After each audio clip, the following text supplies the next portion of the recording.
Chers frères et sœurs en Christ, bien-aimés du Seigneur, la paix du Christ. Rendu déjà la 4e semaine de ce temps de carême, nous nous retrouvons à nouveau dans le cadre de notre partage à ce propos. En effet, ayant déjà abordé lors de notre dernière vidéo le premier élément du triptyque prière, partage et pénitence, nous nous proposons aujourd'hui de continuer avec le second élément qui fait bien sûr référence au partage.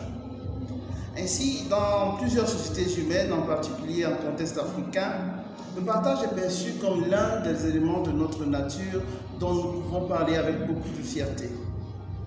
Dans ce sens, partager ne revient pas seulement à offrir ce que l'on a avec celui ou avec ceux qui en ont besoin, mais cela revient surtout à le faire avec beaucoup d'amour.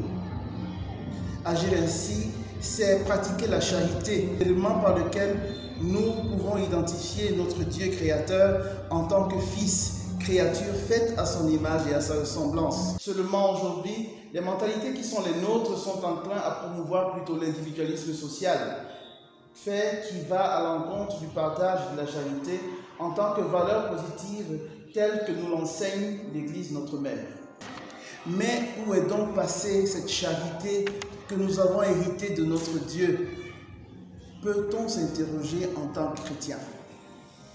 Ce temps de carême offre alors une opportunité à chacun d'entre nous de méditer sur cet aspect de notre vie, de le vivre, car comme nous le dit le pape François, le partage dans la charité rend l'homme plus humain, contrairement à l'individualisme qui, à travers l'accumulation de richesses, risque de l'abrutir en l'enfermant dans son propre égoïsme.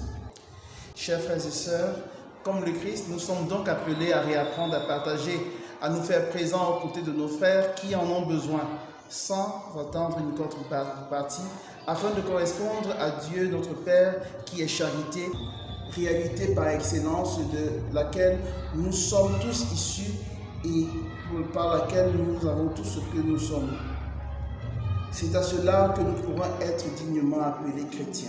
Sur ce, chers frères et sœurs, dans la continuité de notre marche vers Pâques, il ne me reste plus qu'à vous souhaiter bonne suite et beaucoup de courage dans la pratique des différents exercices spirituels que vous avez choisi de vivre durant ce temps de carême. Merci et à très bientôt.